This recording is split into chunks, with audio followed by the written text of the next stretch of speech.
প্রিয় শিক্ষার্থী, আসসালামু আলাইকুম। কেমন আছো তোমরা? আশা করি ভালো আছো। নবম ও দশম শ্রেণীর ভূগোল অনলাইন ক্লাসে স্বাগতম। পঞ্চম অধ্যায় বায়ুমণ্ডল প্রথম পাঠ নিয়ে হাজির হলাম। আমি মাহমুদা আক্তার দুলালী, সিনিয়র শিক্ষিকা, রিকাবিবাজার বালিকা উচ্চ বিদ্যালয়।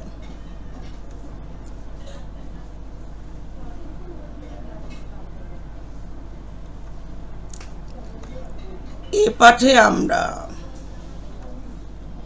বায়ুমণ্ডল কি তা জানব, বায়ুমণ্ডলের উপাদানগুলোর নাম জানব, বায়ুমণ্ডলের বিভিন্ন স্তরের নাম জানব, বায়ুমণ্ডলের স্তরগুলোর বৈশিষ্ট্য জানব, বায়ুমণ্ডলের বিভিন্ন স্তরের প্রয়োজনীয়তা জানব।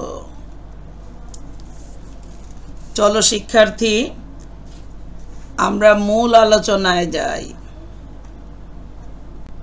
বায়ুমণ্ডল পৃথিবী পৃষ্ঠের চারদিকে জীবজগতে প্রাণ ধারণের প্রয়োজনীয় বায়ুর উপাদান বেষ্টিত অঞ্চলকে বায়ুমণ্ডল বলে।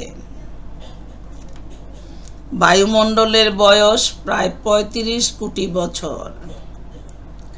বায়ুমণ্ডলের গভীরতা প্রায় ১০,০০০ কিলোমিটার। বায়ুমণ্ডল ভূপৃষ্ঠের সাথে লেপ্টে থাকে পৃথিবীর মাধ্যাকর্ষণ শক্তির জন্য। এবার দেখি বায়ুমণ্ডলের উপাদান।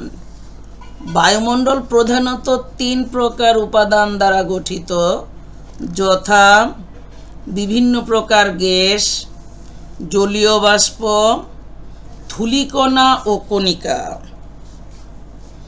বায়ুমণ্ডলের বিভিন্ন প্রকার গ্যাসের মধ্যে নাইট্রোজেন ৭৮.০২% ও অক্সিজেন ২০.৭১%ই প্রধান, যা বায়ুমণ্ডলের মোট উপাদানের ৯৮.৭৩%। এবার বায়ুর উপাদানের শতকরা হার দেখি। বায়ুর উপাদান: nitrogen ৭৮.০২%, oxygen ২০.৭১%, argon ০.৮%, carbon die oxide ০.০৩%, অন্যান্য গ্যাসসমূহ নিয়ন, helium, krypton, Xanon, ozone, methane ও নাইট্রাস অক্সাইড ০.০২%, জলীয় বাষ্প ০.৪১%, ধূলিকণা ও কণিকা ০.০১%, যা ১.২৭%।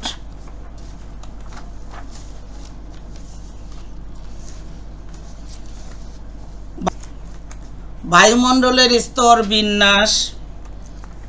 বায়ুমণ্ডল যে সমস্ত উপাদানে গঠিত তাদের প্রকৃতি, বৈশিষ্ট্য ও উষ্ণতার পার্থক্য অনুসারে ভূপৃষ্ঠ থেকে উপরের দিকে পর্যায়ক্রমে ৫টি স্তরে ভাগ করা যায়, যথা ট্রপোমণ্ডল, স্ট্র্যাটোমণ্ডল, মেসোমণ্ডল, তাপমণ্ডল, এক্সোমণ্ডল।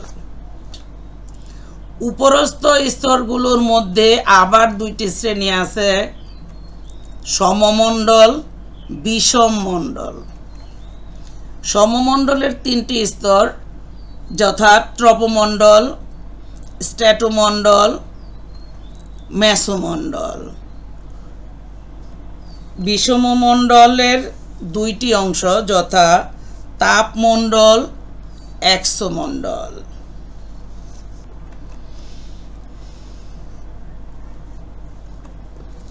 চিত্রের সাহায্যে বায়ুমণ্ডলের স্তর বিন্যাসটি দেখি। আমরা ভূপৃষ্ঠে অবস্থান করি। ভূপৃষ্ঠের উপরের স্তরটি ট্রপোমণ্ডল, তার উপরে স্ট্র্যাটোমণ্ডল, তার উপরে মেসোমণ্ডল। এই তিনটি নিয়ে সমমণ্ডল। এর উপরে তাপমণ্ডল ও এক্সোমণ্ডল, এই দুটি নিয়ে অসমমণ্ডল বা বিষমমণ্ডল। তার উপরে মহাকাশ।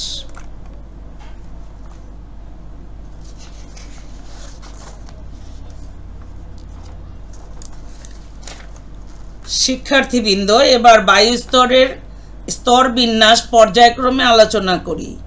ট্রপোমণ্ডল। বায়ুমণ্ডলের প্রথম স্তর বা সবচেয়ে নিচের স্তর ভূপৃষ্ঠের সাথে লেগে আছে। মেঘ, বৃষ্টিপাত, বজ্রপাত, বায়ুপ্রবাহ, ঝড়, তুষারপাত, শিশির, কুয়াশা এই স্তরে সৃষ্টি হয়। নিরক্ষীয় অঞ্চলে অর্থাৎ বিষুবরেখা যে অঞ্চলের উপর দিয়ে গেছে সেখানে ট্রপোমণ্ডল ভূপৃষ্ঠ থেকে প্রায় 16 থেকে 19 কিলোমিটার পর্যন্ত বিস্তৃত। মেরু অঞ্চলে প্রায় 8 কিলোমিটার পর্যন্ত বিস্তৃত। এবার চিত্রে দেখো, নিরক্ষরেখার পূর্ব পশ্চিমে 16 থেকে 19 কিলোমিটার পর্যন্ত এই ট্রপোমণ্ডল বিস্তৃত এবং মেরু অঞ্চলে উত্তর দক্ষিণে দুই সাইডেই দেখো 8 কিলোমিটার পর্যন্ত বিস্তৃত।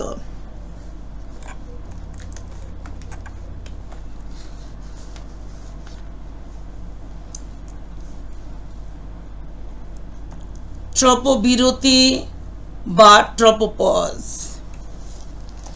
ট্রপোমণ্ডলের সীমানা উপরের দিকে হঠাৎ করে শেষ না হয়ে ধীরে ধীরে এর গুণাবলী পরিবর্তিত হয়ে পরবর্তী স্তর স্ট্র্যাটোমণ্ডলের গুণাবলীর সঙ্গে মিশে যায়।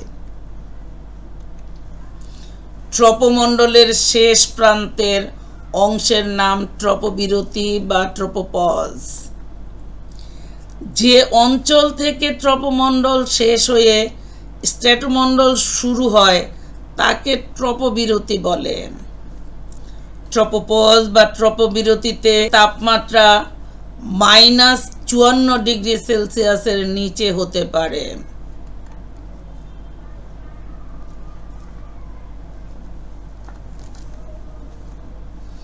ট্রপোমণ্ডলের বৈশিষ্ট্যগুলো লক্ষ্য করি। ভূপৃষ্ঠ থেকে উচ্চতা বৃদ্ধির সাথে সাথে বায়ুর ঘনত্ব ও উষ্ণতা কমতে থাকে। প্রতি 1000 মিটার বা 1 কিলোমিটারে 6 ডিগ্রি সেলসিয়াস তাপমাত্রা হ্রাস পায়। উচ্চতা বৃদ্ধির ফলে বাতাসের গতিবেগ বেড়ে যায়। নিচের দিকের বাতাসে জলীয় বাষ্প বেশি থাকে। ধূলিকণার অবস্থানের ফলে সমগ্র বায়ুমণ্ডলের ওজনের প্রায় 75 ভাগ এই স্তর বহন করে।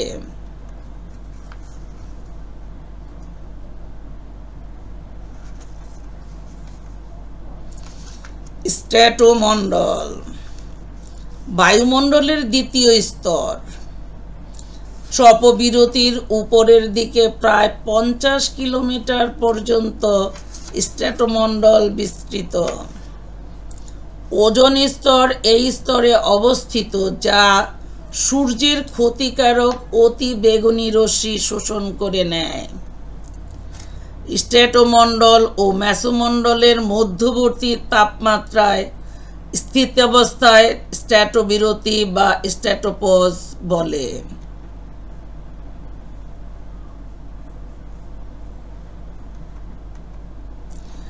স্ট্র্যাটোমণ্ডলের বৈশিষ্ট্য দেখি। ওজোন স্তর সূর্যালোকের অধিকাংশ অতি বেগুনি রশ্মি শুষে নেয়, তাই ধীরে ধীরে তাপমাত্রা 4 ডিগ্রি সেলসিয়াস পর্যন্ত বৃদ্ধি পায়। এই স্তরে অতি সূক্ষ্ম ধূলিকণা ছাড়া কোনো রকম জলীয় বাষ্প থাকে না। আবহাওয়া শান্ত ও শুষ্ক থাকে। ঝড় বৃষ্টি থাকে না বলে এই স্তরের মধ্য দিয়ে সাধারণত জেট বিমানগুলো চলাচল করে। প্রায় 50 কিলোমিটার উচ্চতায় তাপমাত্রা পুনরায় হ্রাস পেতে শুরু করে।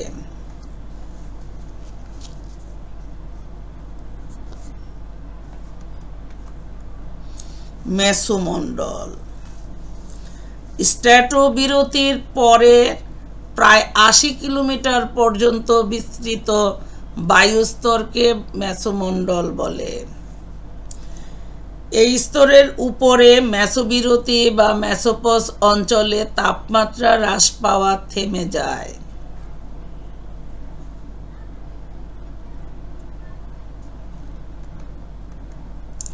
মেসোমণ্ডলের বৈশিষ্ট্য দেখি।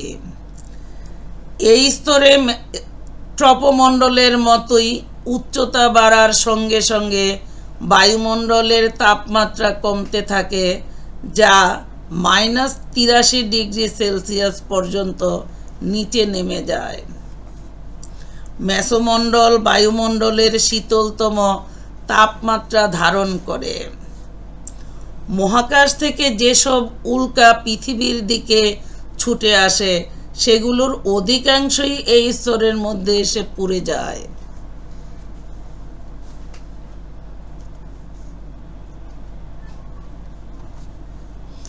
তাপমণ্ডল। মেসোবিরতির উপরের প্রায় 500 কিলোমিটার পর্যন্ত বিস্তৃত বায়ুস্তরকে তাপমণ্ডল বলে। এই মণ্ডলে বায়ুস্তর অত্যন্ত হালকা ও চাপ ক্ষীণ। তাপমণ্ডলের নিম্ন অংশকে আয়নমণ্ডল বলে। এছাড়াও অ্যাক্রোমণ্ডল ও চৌম্বক মণ্ডল নামের আরও 2টি স্তর সহ তাপমণ্ডল মোট 3টি স্তরে বিভক্ত।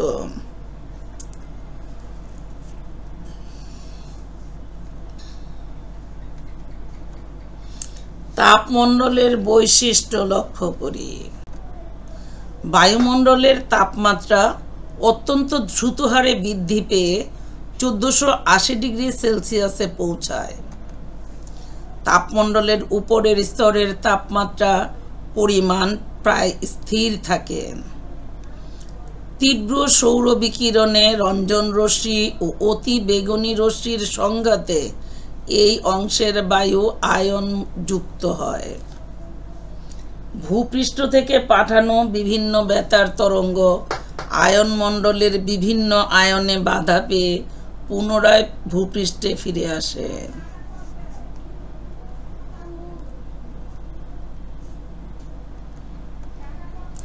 এক্সোমণ্ডল। তাপমণ্ডলের উপরের 960 কিলোমিটার পর্যন্ত যে বায়ুস্তর আছে তাকে এক্সোমণ্ডল বলে। এই স্তরে হিলিয়াম ও হাইড্রোজেন গ্যাসের প্রাধান্য দেখা যায়।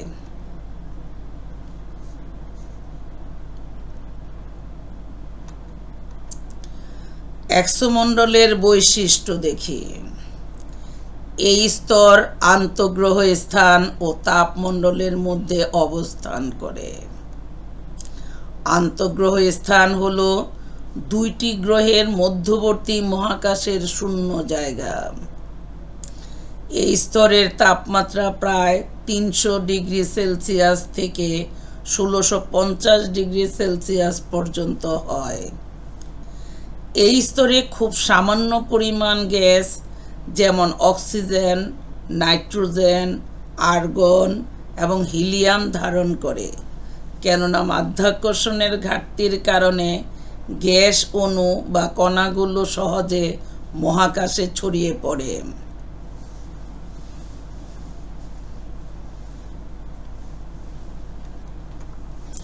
বায়ুমণ্ডলের বিভিন্ন স্তরের গুরুত্ব।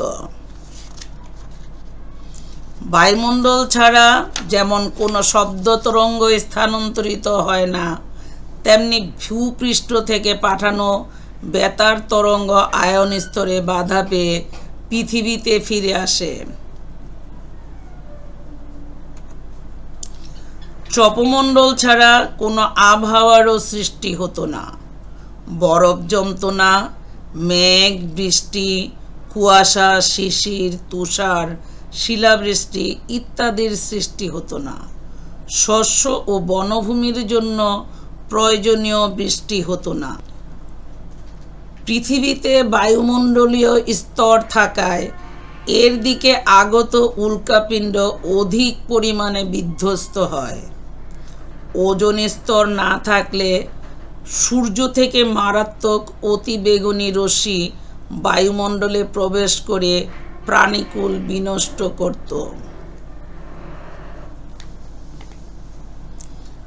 বায়ুমণ্ডলের স্তরসমূহ না থাকলে পৃথিবীতে জীবের অস্তিত্ব থাকত না, বরং পৃথিবীর উপরিভাগ চাঁদের মতো মরুময় হতো। বোর্ড বই ৫ম অধ্যায় ৬৯ পৃষ্ঠা থেকে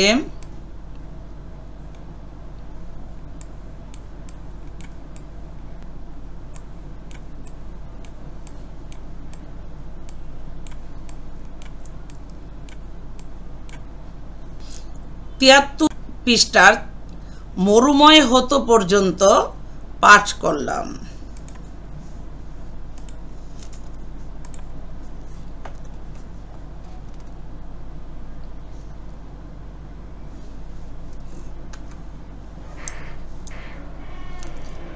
অনলাইন ক্লাস এক নজরে আজকের পাঠ।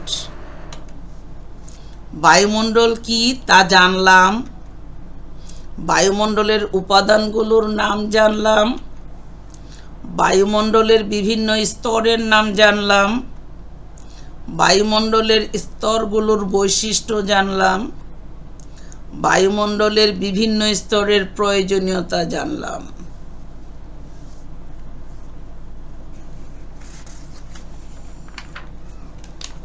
বাড়ির কাজ খাতায় লিখে নাও। বই থেকে বায়ুমণ্ডলের সংজ্ঞা পড়বে, বায়ুমণ্ডলের উপাদানের চার্টটি মুখস্থ করবে, বায়ুমণ্ডলের স্তরগুলোর বৈশিষ্ট্য সহ পড়বে এবং না দেখে লিখবে। পূর্বের বোর্ড পরীক্ষার প্রশ্ন দেখে প্রশ্নের ধরন সম্পর্কে ধারণা নেবে। কোথাও কোনো কিছু না বুঝলে খাতায় লিখে রাখবে এবং এই ক্লাসের কমেন্ট সেকশনে কমেন্ট করে আমাকে জানাবে। আজকের ক্লাস এখানেই সমাপ্ত। পরবর্তী ক্লাসে আবার কথা হবে। ধন্যবাদ।